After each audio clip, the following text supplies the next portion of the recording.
Ucapan salam semuanya, selamat malam Bapak Ibu terkasih Tuhan kita Yesus Kristus, bisa lambaikan tangannya ya.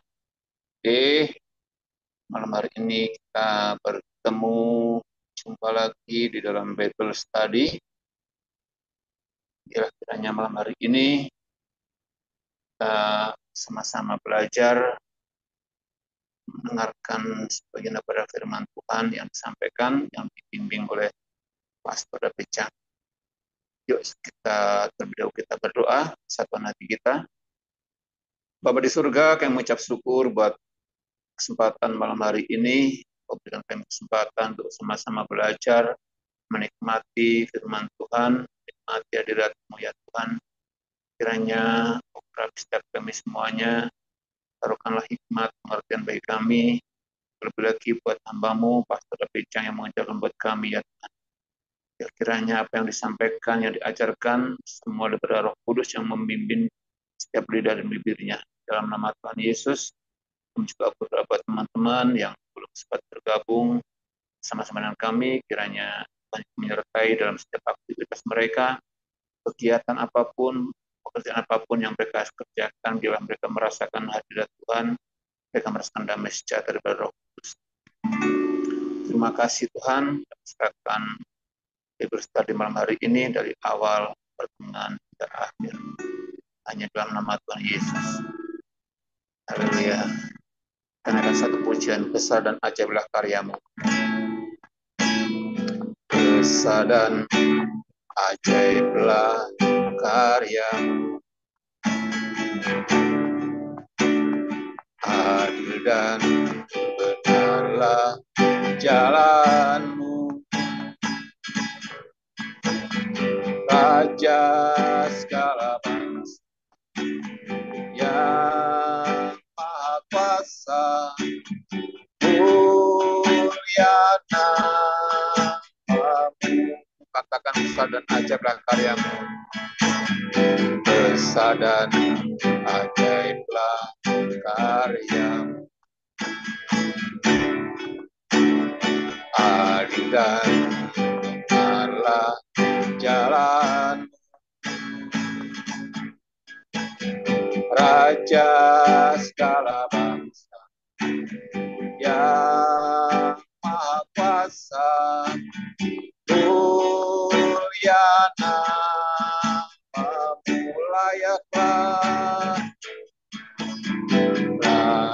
Layaklah segala bangsa sujud kepadamu,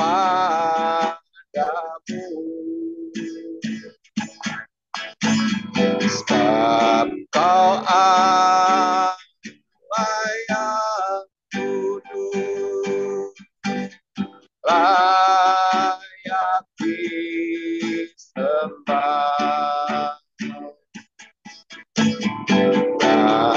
Layaklah segala bangsa sujud kepadamu, sebab Kau Allah yang kudus, layak disembah. Dan akan pujian dari awal, besar dan ajaib kamu, besar dan ajaiblah karyamu, adil dan benarlah jalan, Raja segala bangsa yang maha kuasa, mulia namamu.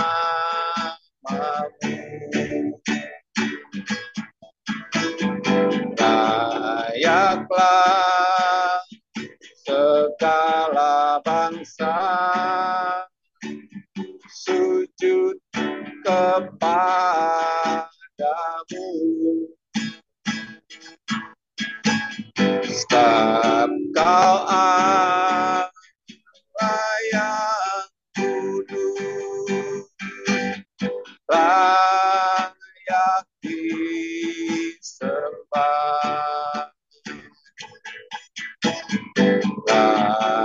hendaklah segala bangsa sujud kepadamu,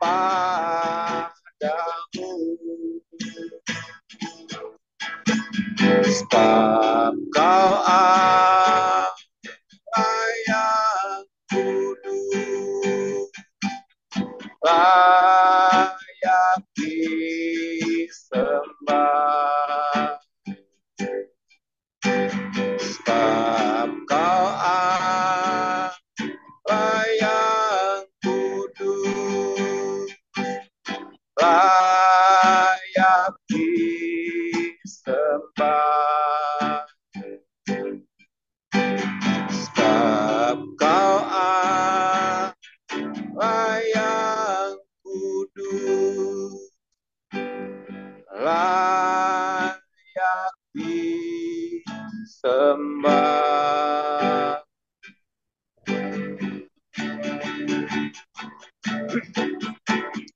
Haleluya. Ku sembah, ku puji, ku tinggikan Engkau Yesus, sebab besar dan ajaib segala jalan, sebab besar dan ajaiblah segala karya-Mu di dalam kami. Sebab itu ku bersyukur, ku bersyukur padamu, oh Yesusku.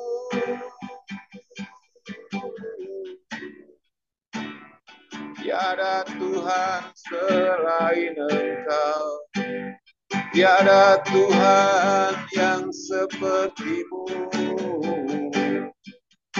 Besar dan ajaiblah segala karya-Mu di dalam kami. Haleluya. Sebab itu ku memuji-Mu, ku menyembah-Mu, ku tinggikan Engkau.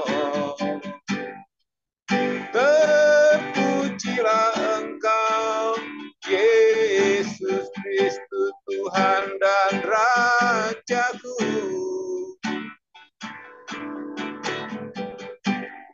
Terima kasih buat segala karya-Mu. Terima kasih buat segala perbuatan-Mu yang ajaib dan besar, yang telah Kau kerjakan bagiku, Tuhan. Terima kasih, Yesus.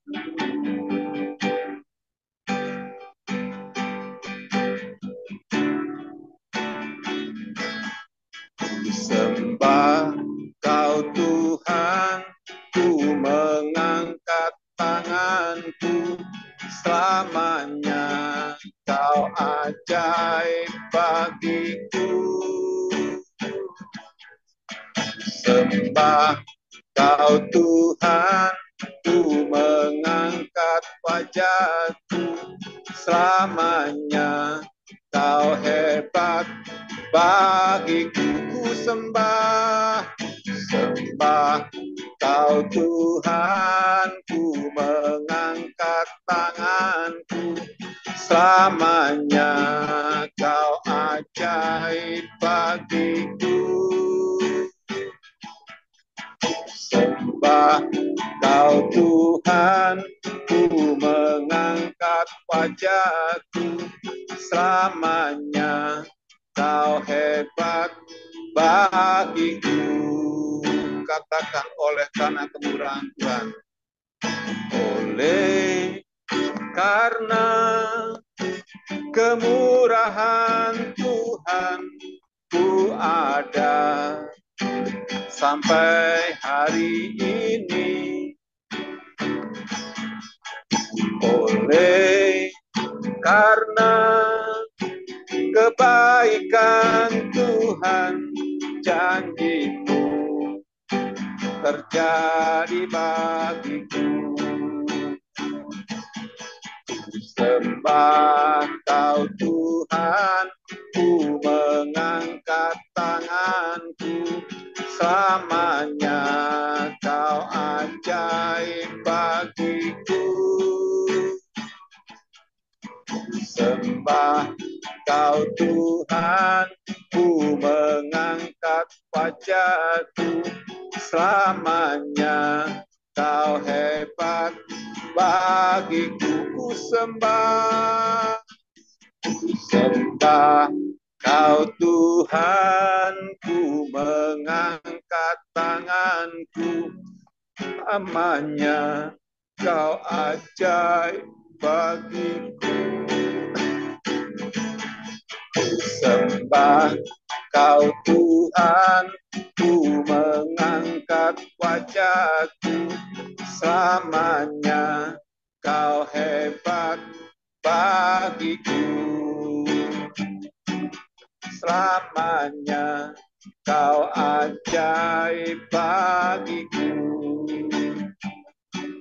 Selamanya Kau hebat bagiku. Oh, haleluya.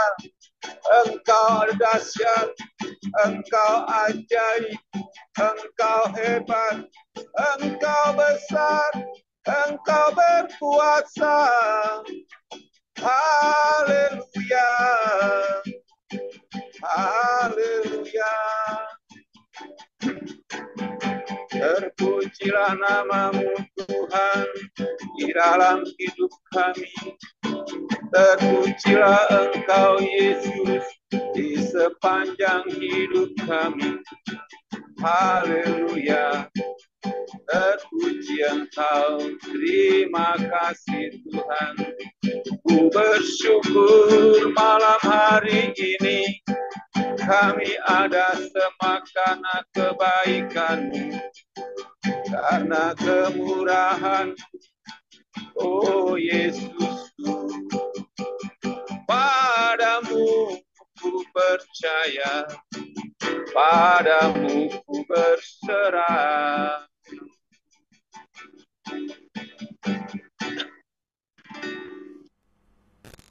Mari kita berdoa. Tuhan Yesus, terima kasih kami hari ini berkumpul di sini untuk mendengar firman-Mu. Dikuduskanlah namamu, dimuliakanlah namamu, datanglah kerajaan-Mu. Tuhan Yesus, hamba tidak bisa apa-apa, berikanlah hikmat saat hamba menyampaikan firman ini, karena ini adalah firman yang sangat penting sekali untuk kita semua, yaitu tentang kerajaan Allah.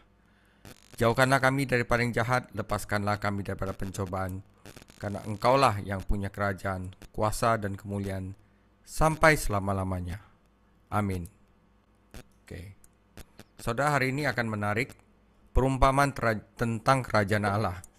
Jadi kita akan belajar di sini kerajaan Allah itu seperti apa sih, dan siapa isi-isinya di dalam kerajaan Allah. Nah, ini penting ya saudara ya. Karena itu Yesus memberikan 7 perumpamaan yang saling berkaitan satu sama lainnya. Dan perumpamaan ini adalah awal dari perumpamaan. Dimana kalau kita nggak ngerti perumpamaan ini, kita tidak akan mengerti perumpamaan yang lain. Oleh karena itu, ini adalah topik yang sangat penting sekali. Pasal ini, pasal 13, mencatat peristiwa-peristiwa pada hari yang penuh krisis dalam pelayanan Yesus Kristus. Dia sudah ada oposisi, ya. Dia sudah ada oposisi, dan ia tahu bahwa pertentangan yang semakin besar dari pemimpin agama akan menyebabkan penyalipannya. Fakta ini dia harus jelaskan kepada para muridnya. Ya, nggak semua orang suka sama pelayanan Yesus Kristus. Dia ada oposisi, dia juga ada pengikut, yaitu penghuni dari kerajaan surga. Dan dia juga menerangkan awal mula kerajaan ini berdiri itu dari mana.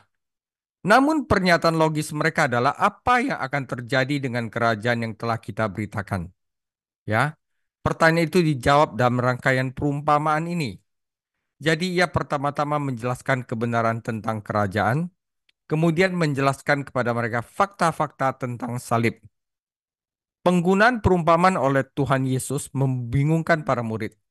Ia telah menggunakan beberapa perumpamaan dalam pengajarannya, tetapi pada hari itu ia memberikan serangkaian 7 perumpamaan yang saling terkait, kemudian menambahkan yang kedelapan. Jadi kata perumpamaan berarti menempatkan di samping. Itu adalah sebuah cerita atau perbandingan yang diletakkan di samping sesuatu yang lain untuk membantu memperjelas pelajaran itu. Namun ini bukanlah perumpamaan biasa, ya. Ini adalah rahasia kerajaan surga. Yesus menyebutnya rahasia kerajaan surga. Dalam perjanjian baru, rahasia adalah kebenaran rohani yang hanya dipahami melalui wahyu ilahi. Orang lain yang bukan milik Kristus tidak akan ngerti, ya.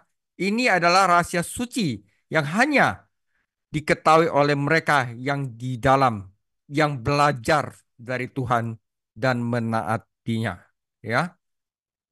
Dalam rangkaian perumpamaan ini, Yesus menjelaskan jalannya Injil di dunia. Jika Israel menerimanya sebagai raja, berkat-berkat akan mengalir dari Yerusalem ke ujung bumi. Namun bangsa itu menolaknya, dan Allah harus melembagakan program baru di bumi yang kita namakan gereja. Selama zaman sekarang ini, kerajaan surga adalah campuran antara yang benar dan yang salah, yang baik dan yang buruk, seperti yang digambarkan dalam perumpamaan-perumpamaan ini. Itu adalah kekristenan yang mengaku setia kepada raja, tetapi juga mengandung hal yang banyak bertentangan dengan prinsip-prinsip sang raja.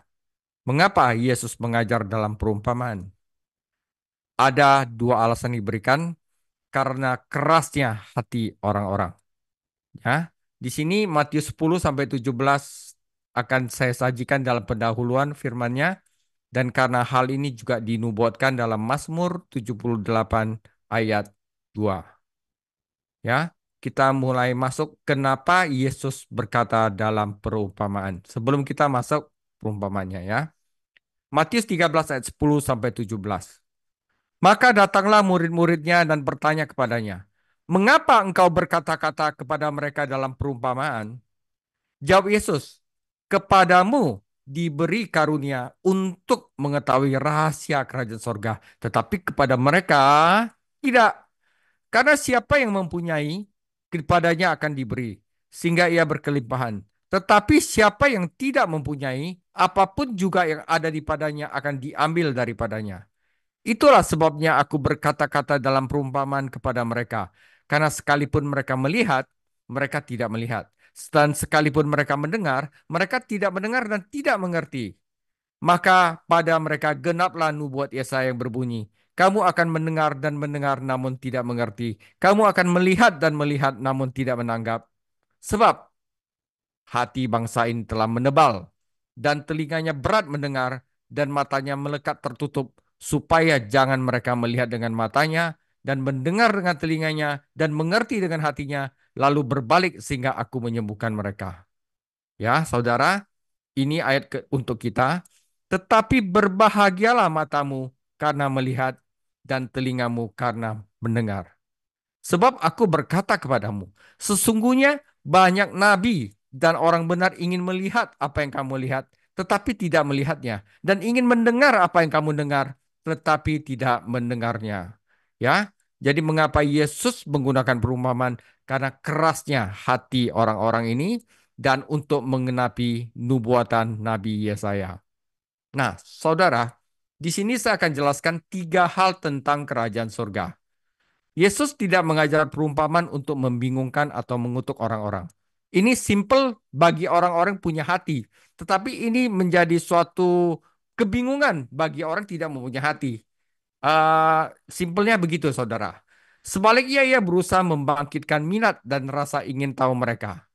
Perumpamaan-perumpamaan ini akan memberikan terang bagi mereka yang punya hati yang percaya dan perlu penyelidikan. Pengen tahu sih firman Tuhan tentang apa. Namun, perumpamaan-perumpamaan ini tidak akan membawa kegelapan bagi mereka yang tidak peduli dan tidak mau bertobat. Ya, 7 perumpamaan tersebut menggambarkan bagi kita perjalanan rohani kerajaan surga di zaman sekarang. Di dalamnya kita akan melihat tiga tahap perkembangan rohani. Yang pertama adalah awal mula kerajaan surga. Itu bagaimana? Yang kedua adalah pertentangan terhadap kerajaan surga. Digambarkan dengan tiga perumpamaan. Dan yang terakhir, hasil dan penduduk dari kerajaan surga itu digambarkan dengan tiga perumpamaan juga. Kita mulai dengan yang pertama, awal mula kerajaan surga. Matius 13 ayat 1 sampai 9. Tadi 10 sampai 17 udah saya copot yang tentang kerasnya hati orang-orang ya. Mengapa Yesus menggunakan perumpamaan dan dilanjutkan 18 sampai 23. Oke. Pada hari itu keluarlah Yesus dari rumah itu dan duduk di tepi danau.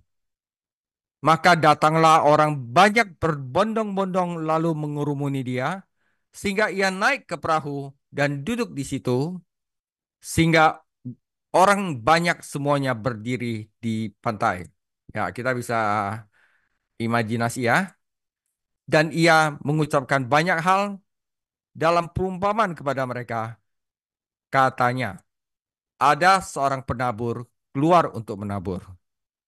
Pada waktu ia menabur, sebagian benih itu jatuh di pinggir jalan, lalu datanglah burung dan memakannya sampai habis. Sebagian jatuh di tanah yang berbatu-batu, yang tidak banyak tanahnya, lalu benih itu pun segera tumbuh karena tanahnya tipis, tetapi sesudah matahari terbit, lalu layulah dia dan menjadi kering karena tidak berakar. Sebagian lagi jatuh di tengah semak berduri, lalu makin besarlah semak itu dan menghimpitnya sampai mati. Dan sebagian jatuh di tanah yang baik, lalu berbuah, ada yang 100 kali lipat, ada yang 60 kali lipat, ada yang 30 kali lipat. Siapa bertelinga, hendaklah ia mendengar. Di ayat 18, Yesus menjelaskan arti perumpamaan itu. Karena itu, dengarlah arti perumpamaan penabur itu. Saudara, kepada setiap orang yang mendengar firman tentang kerajaan sorga, jadi ini tentang kerajaan sorga ya, tetapi tidak mengerti, datanglah si jahat dan merampas yang ditaburkan di dalam hati orang itu. Itulah benih yang ditaburkan di pinggir jalan. Jadi yang merampas siapa? Burung, ya saudara. Benih yang ditaburkan di tanah yang berbatu-batu adalah orang yang mendengar itu, mendengarnya dengan gembira, tetapi tidak berakar dan tahan sementara saja. Apabila datang penindasan atau penganiayaan karena firman itu, orang itu pun segera murtad. Ya, yang ditaburkan di tengah semak duri adalah orang yang mendengar firman itu, lalu kekhawatiran dunia ini dan tipu daya kekayaan menghimpit firman itu sehingga tidak berbuah. Dan yang ditaburkan di tanah yang baik adalah orang yang mendengar firman itu dan mengerti, dan karena itu berbuah, ada yang 100 kali lipat, ada yang 60 kali lipat, ada yang 30 kali lipat. Demikian firman Tuhan. Saudara, awal mula kerajaan sorga. Saudara, kita sering bilang, datanglah kerajaanmu. Apa artinya itu? Perumpamaan tentang penabur tidak dimulai dengan kerajaan sorga itu seumpama apa. Karena menggambarkan bagaimana kerajaan itu dimulai. Kerajaan sorga dimulai dengan penaburan firman Tuhan di hati manusia. Ya, perumpamaan itu dimulai dengan pemberitaan firman, penanaman benih di hati orang-orang. Itulah kerajaan surga dimulai. Pemberitaan firman. Ketika kita berkata, biarlah aku menanamkan pikiran ini ke dalam pikiranmu, kita mengungkapkan gagasan tentang perumpamaan ini. Benih adalah firman Tuhan, berbagai jenis tanah menggambarkan berbagai jenis hati, dan hasil yang beragam menunjukkan tanggapan yang berbeda terhadap firman Tuhan. Yesus menjelaskan perumpamaan ini sehingga tidak ada lagi keraguan tentang maknanya. Mengapa membandingkan firman Tuhan dengan benih? Karena firman itu hidup dan berkuasa. Tidak seperti perkataan manusia, firman Tuhan itu memiliki hidup di dalamnya. Dan hidup itu dapat diberikan kepada orang yang mau percaya. Keberadaan Tuhan harus berakar di dalam hati, dipupuk dan dibiarkan menghasilkan buah. Sungguh mengejutkan menyadari bahwa 3/4 benih tidak menghasilkan buah. Yesus tidak menggambarkan zaman panen besar, tetapi zaman di mana firman akan ditolak oleh manusia. Ya, Yesus tidak terkesan dengan banyak orang yang mengikutinya, karena ia tahu bahwa kebanyakan orang tidak akan menerima firman-Nya dan menghasilkan buah. Saudara, kita cek di dalam diri kita, apakah kita menghasilkan buah? Karena buah adalah ujian keselamatan sejati. Ya, ini mencakup kekudusan, saudara. Ya, bagaimana kita tahu kehendak Tuhan? Yaitu kekudusan. Ya, orang yang ngaku Kristen tapi masih sembarangan, ya, saya masih gak yakin apakah ia udah diselamatkan. Ya, tentang karakter, tentang buah roh harus muncul. Ya, perbuatan baik dan memenangkan orang lain bagi Kristus. Ya, mulai kita membagikan apa yang kita miliki. Makin concern sama orang lain, nggak egois lagi. Dan kita suka memuji Tuhan. Apa-apa kita bicara tentang Yesus Kristus ke orang-orang lain. Nah, itu adalah buah, ya. Jadi buah buah yang kita harus hasilkan itu mencakup kekudusan, karakter, perbuatan baik, memenangkan orang lain bagi Kristus. Dan juga kita mulai nggak egois, membagikan apa yang kita miliki, dan memuji Tuhan Yesus. Nah, untuk kita menghasilkan buah ini, jika tanaman akan berbuah, ia harus berakar di tanah dan terkena sinar matahari. Oleh karena itu, harus biarkan firman Tuhan yang kita dengar, seperti hari ini, hidup di dalam hati kita. Dalam perumpamaan tersebut, matahari melambangkan penganiayaan yang datang karena firman. Penganiayaan membantu orang percaya untuk tubuh, seperti matahari membantu orang percaya buah tanaman untuk berbuah. Namun sinar matahari akan membunuh tanaman yang tidak berakar. Ini menjelaskan mengapa beberapa orang percaya tidak bertahan lama. Iman mereka lemah, pengetahuan mereka sedikit, keputusan dan tekad mereka tidak tulus. Adalah mungkin untuk percaya namun tidak diselamatkan. Percayanya itu bohong-bohong, saudara. Jika tidak ada buah dalam hidup, tidak ada iman yang menyelamatkan di dalam hati. 19 kali dalam Matius 13 kita menemukan kata mendengar. Perumpamaan tentang penabur ditemukan di dalam 3 Injil pertama, Matius, Markus, dan Lukas. Waktu Markus saya jabarin satu-satu, tapi karena sudah dilakukan di Markus, saya tidak lakukan di dalam Matius karena penerapannya berbeda.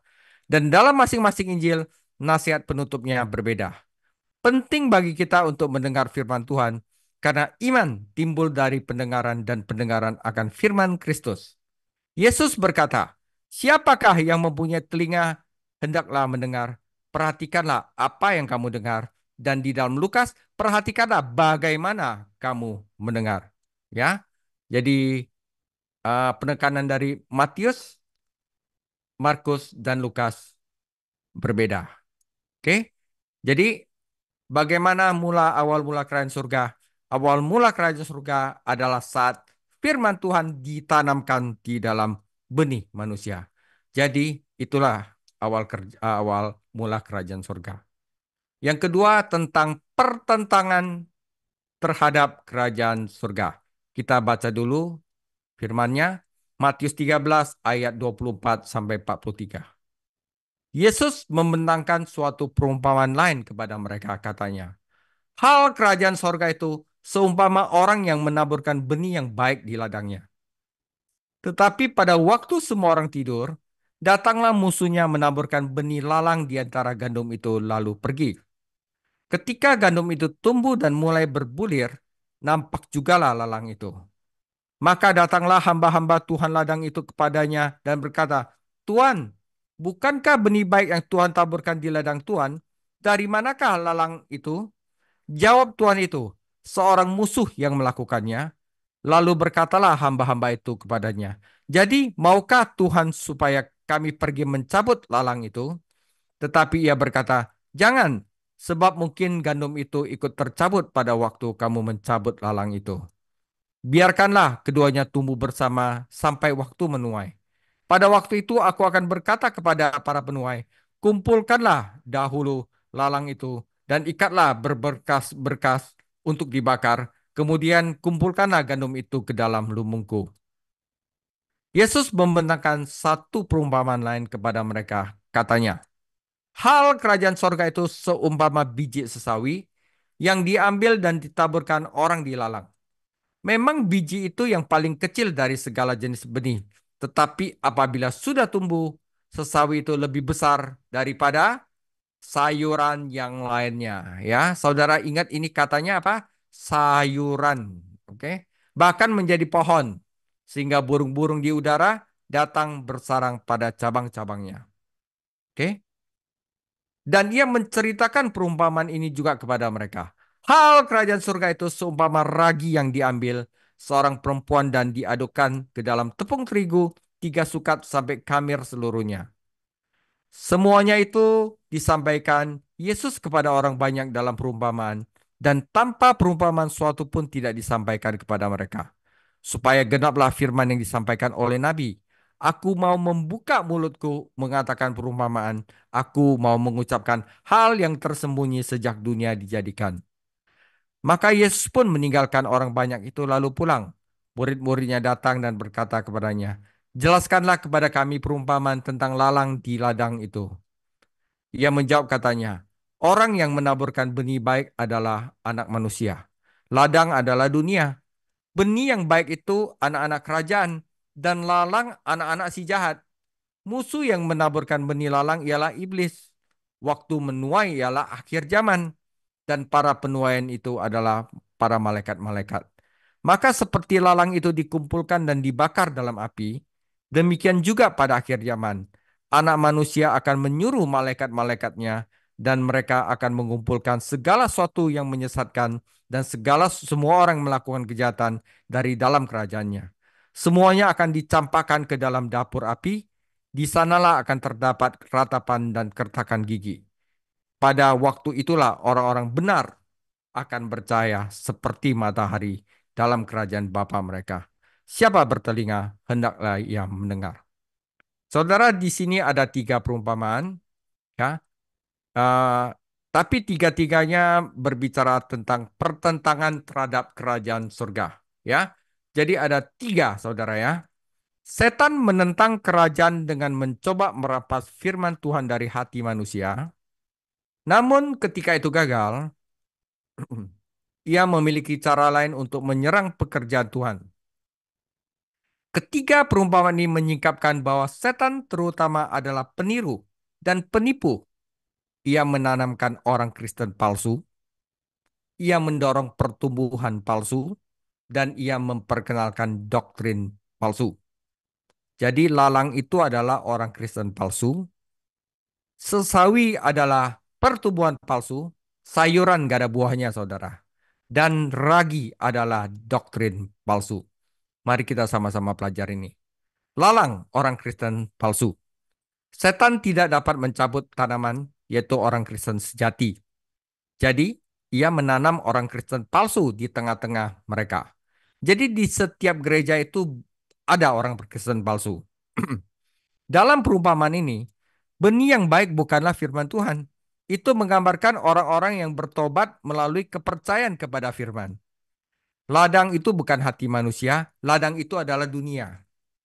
Kristus menabur orang-orang percaya sejati di berbagai tempat agar mereka dapat menghasilkan buah. Namun, dimanapun Yesus Kristus menabur orang Kristen sejati, setan datang dan menabur orang-orang palsu juga. Nah, saudara, kita harus waspada terhadap kepalsuan setan. Ya, ia memiliki orang-orang Kristen palsu yang percaya kepada Injil palsu. Ia mendorong kebenaran palsu dan memiliki gereja palsu. Pada akhir zaman ia akan menghasilkan Kristus palsu. Kita juga harus tetap terjaga untuk memastikan bahwa pelayan setan tidak masuk ke dalam persekutuan yang benar dan melakukan kerusakan, saudara. Ya, kadang-kadang kita harus waspada. Saat umat Allah tertidur, setan bekerja. Tugas kita bukanlah mencabut yang palsu, tetapi menanam yang benar. Ya, Kita bukanlah detektif, tetapi kita adalah penginjil. Kita harus menentang setan dan menyingkapkan kebohongannya. Namun kita juga harus menabur firman Tuhan dan menghasilkan buah di tempat di mana Ia telah menanam kita. Apa yang terjadi dengan lalang? Allah akan mengumpulkan mereka nanti dan membakar mereka. Sangat menarik untuk melihat bahwa beberapa dari penggabungan ini sudah berlangsung saat berbagai kelompok agama bergabung dan berjuang untuk bersatu. Saudara, oleh sebab itu, kesatuan rohani di antara orang Kristen sejati adalah satu hal, tapi keseragaman agama di antara orang Kristen yang mengaku adalah hal yang lain. Sulit untuk membedakan yang palsu dari yang benar saat ini. Tetapi pada akhir zaman, yang benar, orang Kristen sejati itu akan bersinar. Ya, saat Allah memasukkan ke dalam lumbungnya, ya, para malaikat itu akan memisahkan mereka. Jadi saudara, pertentangan terhadap kerajaan sorga yang pertama adalah lalang orang Kristen palsu, ya. Yang kedua adalah biji sesawi yang melambangkan pertumbuhan yang palsu. Di timur, biji sesawi melambangkan sesuatu yang kecil dan tidak penting. Biji itu menghasilkan tanaman yang besar, ya. Tetapi bukan pohon dalam arti sebenarnya, saudara. Ya, dia itu besar, tetapi tetap adalah sayuran. Dia tidak akan bisa menghasilkan buah, ya. Namun tanaman itu cukup besar untuk burung, itu setan, untuk hinggap di dahannya. Karena Yesus tidak menjelaskan perumpamaan ini, kita harus menggunakan apa yang dia jelaskan sebelumnya untuk menemukan maknanya. Nah, dalam satu perumpamaan, burung dalam perumpamaan ini tentang penabur ini melambangkan setan. Ya, bagian-bagian seperti Daniel 4 dan Yeskiel 17 menunjukkan bahwa pohon adalah simbol kekuatan dunia. Fakta-fakta ini menunjukkan bahwa perumpamaan ini mengajarkan jika suatu gereja bertumbuh dengan tidak normal, pertumbuhan kerajaan surga yang tidak normal, memungkinkan setan bekerja di dalamnya. Ya, tentu saja kekristenan telah menjadi kekuatan dunia dengan organisasi yang rumit dari banyak cabang. Apa yang dimulai dengan cara sederhana, misalnya dengan membanggakan harta benda. Ya, kita bikin gereja dengan membanggakan harta benda, dengan pengaruh politik. Nah, itu akan menghasilkan pertumbuhan gereja yang palsu. Orang-orangnya banyak, saudara, tapi sayur semua, tidak ada buah. Ya, sebagian orang menganggap perumpamaan ini mengajarkan keberhasilan Injil di seluruh dunia. Namun itu akan bertentangan dengan apa yang Yesus ajarkan dalam perumpamaan pertama. Sebaliknya, Perjanjian Baru mengajarkan penurunan semakin besar dalam pelayanan Injil menjelang akhir zaman. Ya, jadi kalau kita mau gerejanya itu rame, gampang, saudara. Ya, minta aja Pak Hari Gunawan di depan pintu kasih 20.000 sepuluh semua orang. Datang lagi ya. Ya, minggu depan bawa orang rame saudara itu gereja, oke? Tapi bukan cara begitu kita untuk menggait jiwa ya. Tetapi bagaimana caranya dengan memberikan firman Tuhan ke dalam hati manusia, ya. Jadi itu adalah pertama adalah orang Kristen palsu, ya. Yang kedua adalah pertumbuhan yang palsu. Yang ketiga adalah doktrin palsu yang dilambangkan dengan ragi. Saudara, biji sesawi menggambarkan perluasan kerajaan palsu secara lahiriah. Sedangkan ragi menggambarkan perkembangan doktrin palsu dan kehidupan palsu secara batiniah. Di seluruh Alkitab, ragi itu simbol dosa, simbol kejahatan. Ragi itu harus disingkirkan dari rumah-rumah orang Yahudi selama Paskah. Ragi tidak digunakan dalam persembahan kurban kecuali roti yang digunakan pada hari Pentakosta. Oleh karena itu, roti, ragi, yaitu doktrin palsu itu harus dikeluarkan dari gereja, saudara. Kalau enggak, dia akan menjadi pertentangan terhadap kerajaan Allah. Namun di sana roti melambangkan orang Yahudi dan orang bukan Yahudi di gereja dan ada dosa di gereja. Yesus menggunakan ragi untuk menggambarkan kemunafikan, ajaran palsu, dan kompromi dunia. Paulus menggunakan ragi untuk menggambarkan kedagingan di gereja. Juga doktrin palsu. Dosa seperti ragi. Ragi tumbuh dengan diam-diam, merusak dan mengembang. tampaknya menjadikan pertumbuhan ragi sebagai gambaran penyebaran Injil ke seluruh dunia akan melanggar makna simbol penting ini. Hal itu juga akan bertentangan dengan perumpamaan lainnya. Jadi Yesus memberikan satu perumpamaan sebagai suatu contoh, kita harus ikut perumpamaan Yesus, harus konsisten ya dalam menggambarkan, menjelaskan arti perumpamaan ini ya. Setan telah bekerja keras untuk memperkenalkan doktrin-doktrin palsu dan kehidupan palsu ke dalam pelayanan firman Tuhan. Sejak masa-masa awal gereja, orang-orang percaya sejati telah memerangi doktrin palsu dan kemunafikan. Sungguh menyedihkan bahwa beberapa gereja dan sekolah yang dulunya setia pada firman telah berpaling dengan dongeng.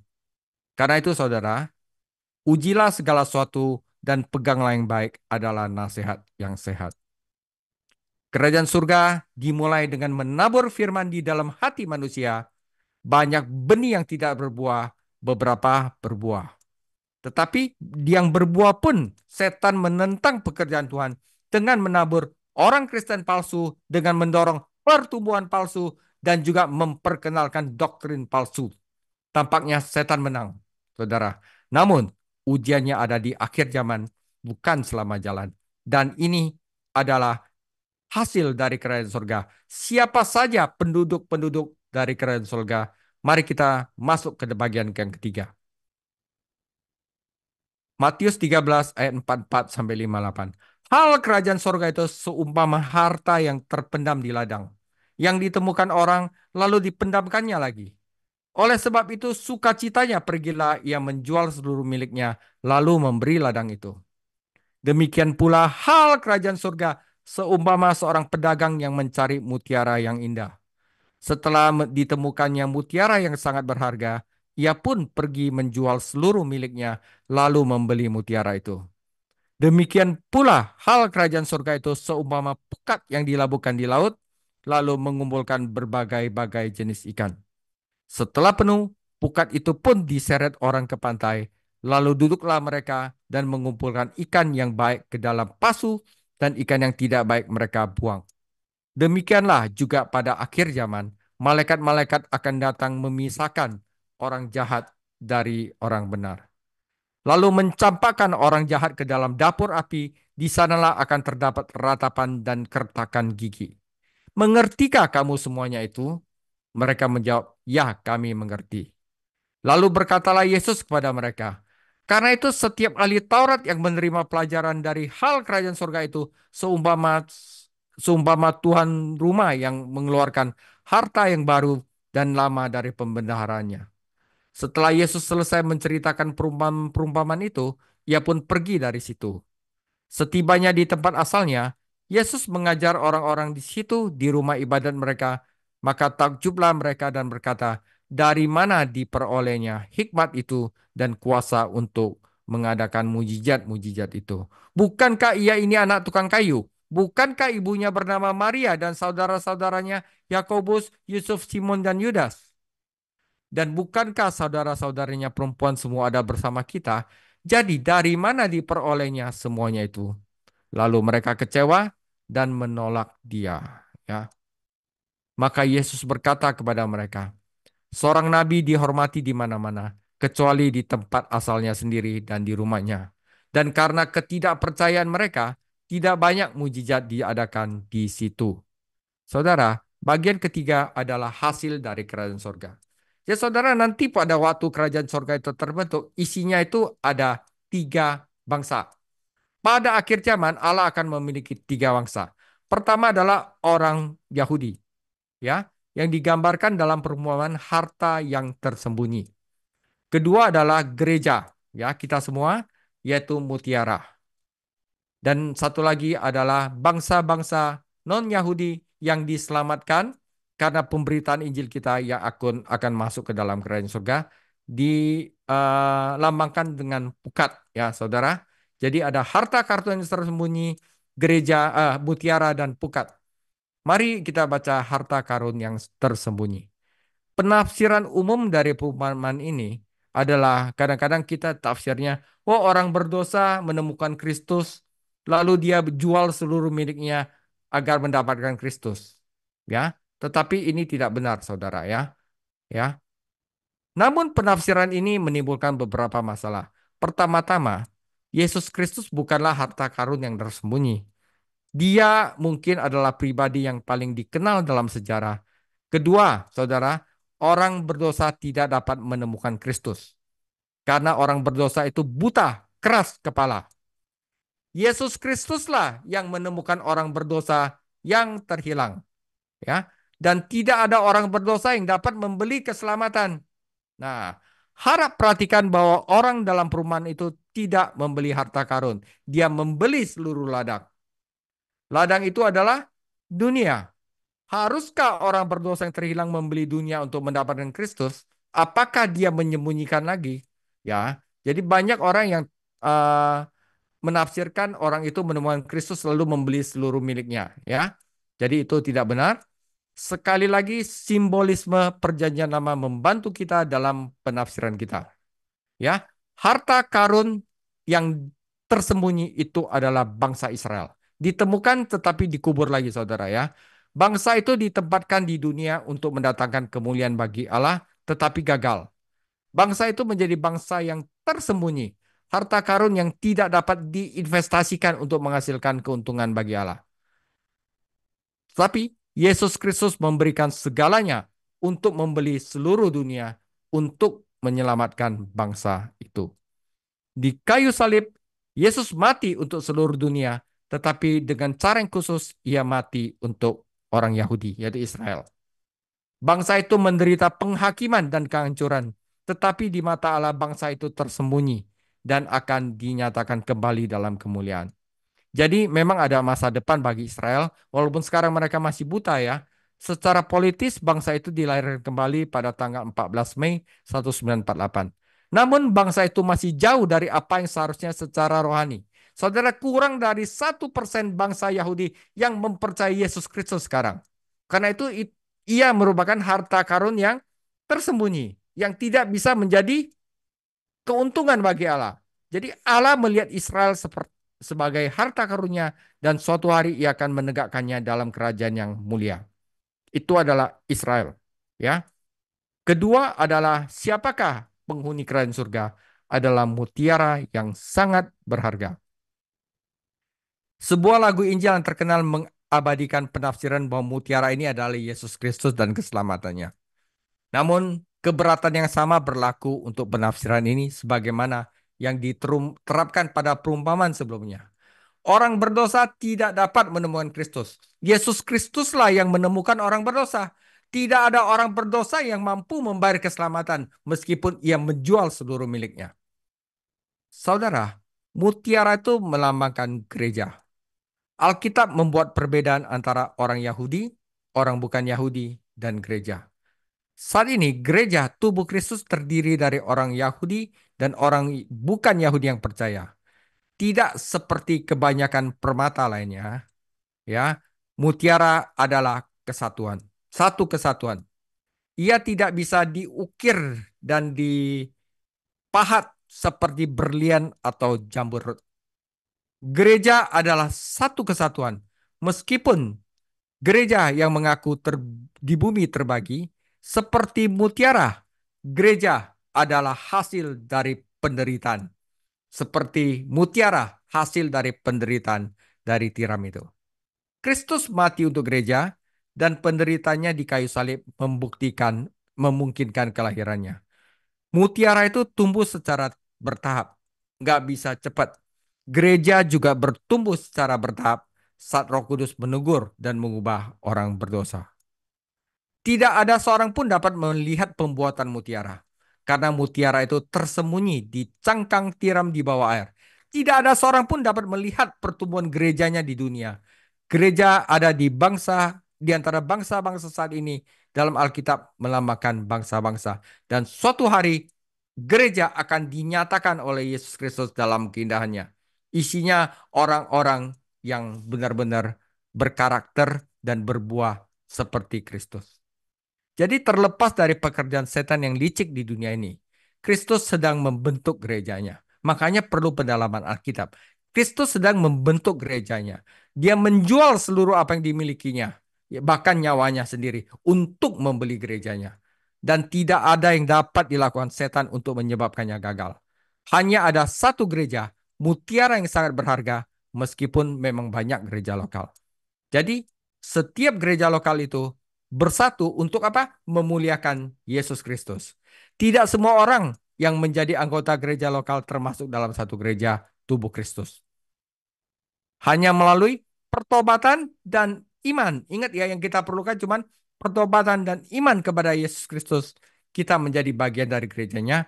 Tentu saja semua orang percaya sejati harus mengidentifikasi diri dengan jemaat lokal, tempat mereka dapat beribadah dan melayani.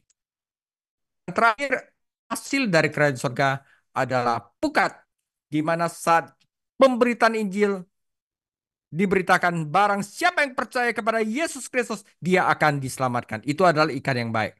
Tetapi yang tidak percaya adalah ikan yang tidak baik. Pemberitaan Injil di dunia tidak akan mengubah dunia.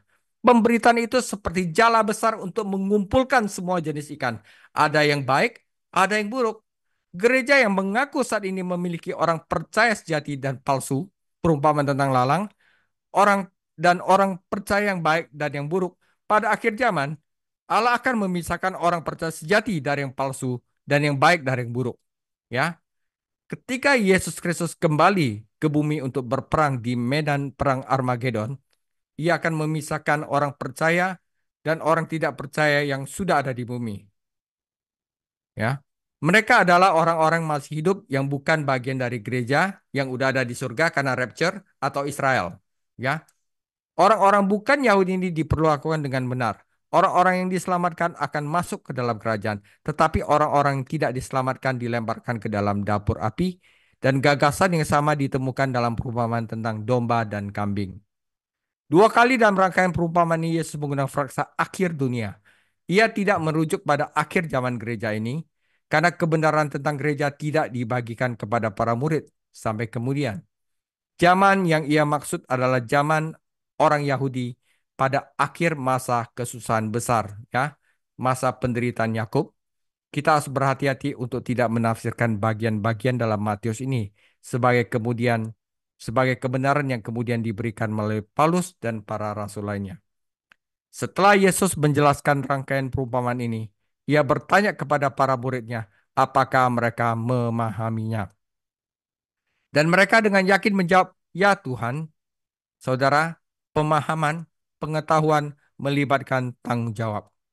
Untuk menjelaskan hal ini, Tuhan menambahkan perumpamaan terakhir untuk mengingatkan mereka tentang tanggung jawab mereka. Mereka harus mereka harus menjadi ahli Taurat yang menemukan kebenaran.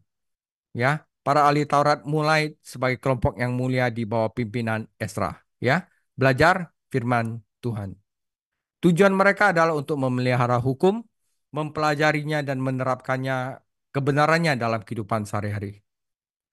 Selama bertahun-tahun, tujuan mulia mereka merosot menjadi rutinitas dengan memelihara tradisi dan penafsiran buatan manusia dan juga menambahkan beban bagi kehidupan orang-orang. Mereka begitu terpaku pada masa lalu sehingga mereka mengabaikan masa kini. Bukannya membagikan kebenaran yang hidup dari firman Tuhan, mereka memperdagangkan doktrin yang mati, yaitu tradisi yang dibalsem sehingga tidak dapat menolong orang-orang. Sebagai orang percaya, kita tidak mencari kebenaran karena kita memiliki kebenaran di dalam Anak Allah dan firman Allah. Kita diajarkan oleh roh kebenaran yang adalah kebenaran. Kita menyelidiki kebenaran agar kita dapat menemukan lebih banyak kebenaran. Kita harus seperti ahli Taurat. Ya, kita bukan maksudnya ahli Taurat yang jahat ya saudara, yang seperti zaman Yesus. Tapi kita harus seperti orang yang pelajar, ya, yang duduk di kaki Yesus dan mendengarkan firman-Nya. Itu aja seperti Maria. Salah satu sukacita kehidupan Kristen adalah hak istimewa untuk mempelajari kebenaran Allah dari firman Allah. Seperti saat ini, saudara. Oke? Namun kita tidak boleh berhenti di situ. Kita harus menjadi murid yang melakukan kebenaran juga, ya. Karena itu setiap ahli Taurat yang menjadi murid kerajaan surga adalah terjemahan yang lebih akurat dari Matius 13 ayat 52. Ahli Taurat menekankan pembelajaran, tetapi murid menekankan kehidupan. Murid adalah pelaku firman dan mereka belajar dengan melakukan. Sulit untuk menjaga keseimbangan hidup. Kita sering menekankan pembelajaran dengan mengorbankan kehidupan. Atau kita begitu sibuk melayani Allah dan kita tidak ada waktu untuk belajar firman Tuhan. Ya, setiap ahli Taurat harus menjadi murid dan setiap murid harus menjadi ahli Taurat. Jadi maksudnya apa? Anda harus belajar firman Tuhan, Anda juga harus mempraktekkan firman Tuhan itu dalam kehidupan dan itu harus seimbang. Ya, dan mereka juga harus menjadi pengurus yang menyebarkan firman Tuhan. Ahli Taurat memelihara hukum, tetapi dia tidak menanamkannya dan dalam kehidupan umat. Ya, harta karun hukum ditumbuhi oleh tradisi manusia. Oleh karena itu, benih tidak ditanam agar dapat menghasilkan buah. Mereka itu tidak ada buah. Emas dan perak rohani tidak digunakan untuk bekerja sehingga menghasilkan keuntungan. Tetapi sebagai orang Kristen, kita juga harus konservatif, tetapi juga harus tidak konservatif. Nah, pengurus menjaga harta, tetapi ia juga membagikannya sesuai kebutuhan. Ia membagikan yang lama dan yang baru. Prinsip dan wawasan baru didasarkan pada kebenaran lama. Yang baru tidak dapat bertentangan dengan yang lama, karena yang lama berasal dari yang baru. Yang baru dan yang lama hanyalah hal yang baru dan tidak akan bertahan lama. Namun yang lama tidak ada gunanya kecuali diberikan penerapan baru dalam kehidupan ini. Dan kita membutuhkan keduanya. Ya, saudara. Nah, saudara sebagai penutup, ketika Yesus menyelesaikan perumpamaan-perumpamaan ini, ia menyeberangi laut dalam badai dan membebaskan orang-orang kerasukan setan di daerah orang Gadara. Ya, Matius mencatat hal ini di Matius 8 ayat 28 sampai 34. Saat itulah Yesus pergi ke kampung halamannya di Nazaret. Peristiwa ini dicatat di dalam Matius 13 yang tadi ayat 53 sampai 58. Dua hal yang membuat orang-orang Nazaret takjub. Firman Tuhan dan pekerjaan Tuhan. Akan tetapi mereka tidak percaya kepadanya. Dan hal ini membatasi pelayanan Tuhan. Apa yang menyebabkan orang-orang meragukannya? Karena mereka udah lihat Yesus tinggal di sana. Mereka lihat Yesus yang remaja mungkin mancing di sana. Nangis. Ya, mungkin melakukan kerjaan kayu di sana. Udah biasa. Ya, mereka terlalu mengenalnya secara manusia. Karena ia tumbuh di tengah-tengah mereka. Itu adalah kasus mengenalnya secara jasmani, tetapi orang-orang di Nazaret tidak memiliki kebijakan rohani yang diberikan Allah kepada mereka yang akan berserah kepadanya. Orang-orang ini berjalan dengan penglihatan, bukan dengan iman. Namun, jika sahabat-sahabat dan keluarganya sendiri tidak percaya kepadanya, harapan apa yang ada bahwa bangsa itu akan percaya kepadanya? Pada awal pelayanannya, Yesus berkhotbah di Nazaret dan ditolak.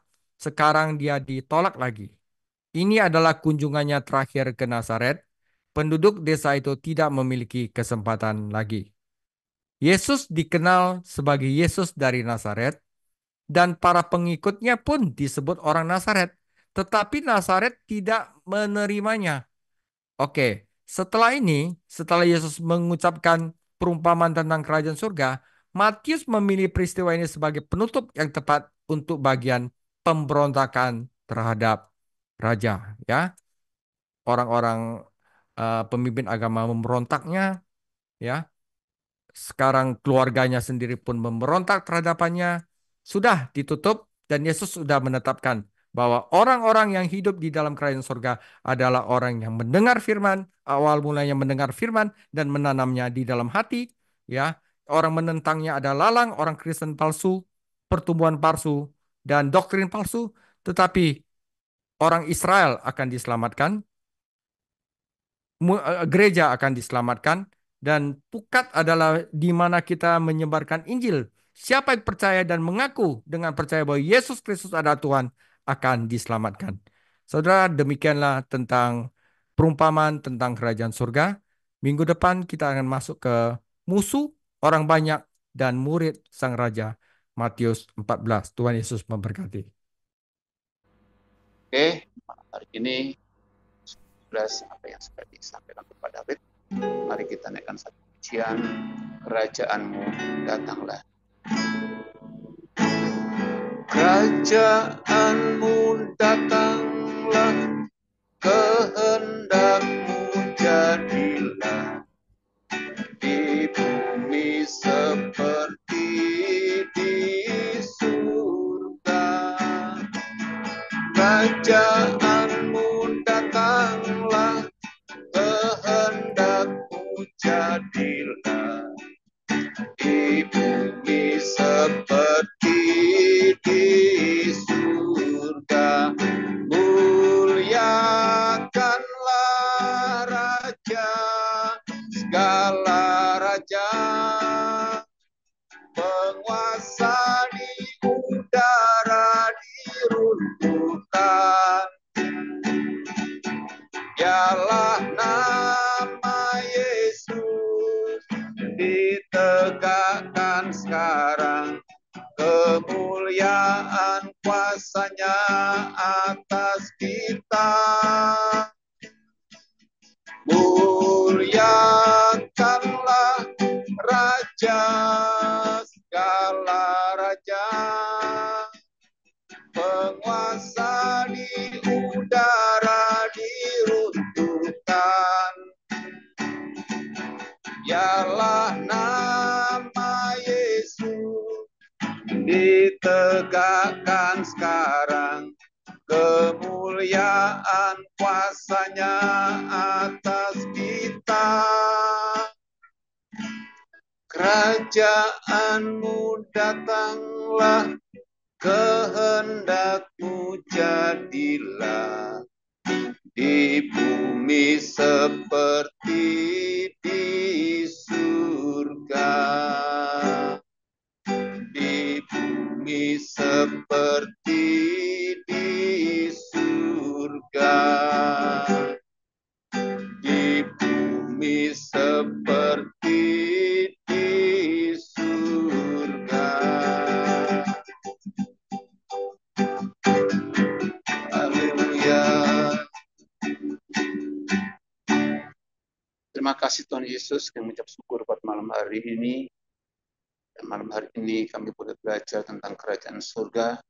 Dan malam hari kami juga diteguhkan bahwa kami adalah umat-umat yang berharga, kami adalah manusia yang berharga di matamu, sehingga kami yang telah kau tebus dengan darahmu yang tercurah di kayu salib, kami menjadi murid yang berharga, kami menjadi hamba-hamba berharga, menjadi umat-umat yang berharga di matamu ya Tuhan.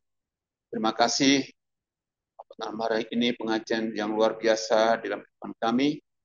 Berkati hambamu, Pastor David Chang, yang mengajar buat kami semuanya, terus tambah-tambahkan nikmat kewahyuan daripada Roh Kudus mengalir dalam kehidupannya.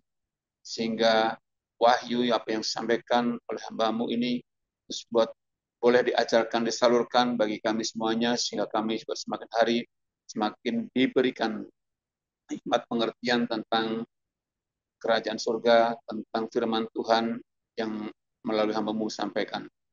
Terima kasih Tuhan Yesus, berkati hambamu dalam pekerjaan, berkati hambamu di dalam rumah tangga, berkati hambamu dalam pelayanan juga.